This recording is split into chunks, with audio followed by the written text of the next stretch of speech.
In the heart of the Nile Valley, two great civilizations rose, Egypt and Kush. Between sand and gold, a struggle and symbiosis were born, one that would reshape the course of history.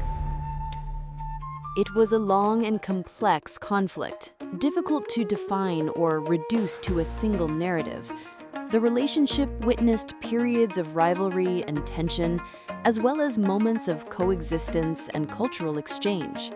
The competition began with Egypt's expansion southward and its conquest of Kushite lands, evolving into a struggle over influence and resources.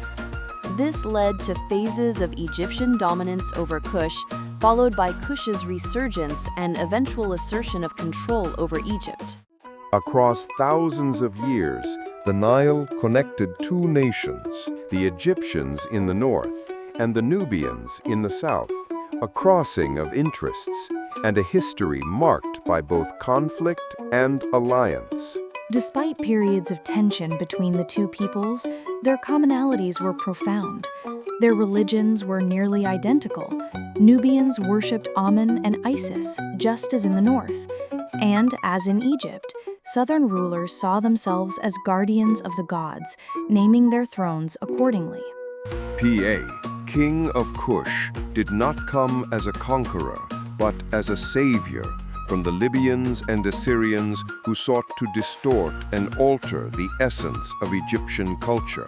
He entered Thebes and stood before the god Amun, declaring, "I am Pharaoh of Egypt." And before doing so, he instructed his soldiers, When you reach Thebes and stand before Ipet-Sut, immerse yourselves in the waters, purify yourselves in the river, and wear pure linen. Lay down your bows and cast aside your arrows. Do not boast of your power in the presence of him who, without his favor, the brave hold no strength, who makes the weak mighty, before whom multitudes retreat before the few, and the lone man triumphs over thousands. Bathe in the waters of his temples, kiss the ground at his feet, and say, "Guide us on the path.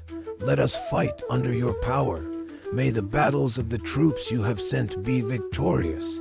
Let terror seize the enemy when they face your name." The Kushites embraced the Egyptian religion, wrote in hieroglyphs, and wore the pharaonic crown. Yet they remained Nubian in their features, their art, and their spirit. Even though the Kushites ruled Egypt during the 25th dynasty, they lived, died, and were buried in their own land, according to purely Nubian traditions. In the heart of Africa rose black kings who ruled Egypt, proving that history recognizes no color, only those who build and endure. Ya no, ya no, ya no,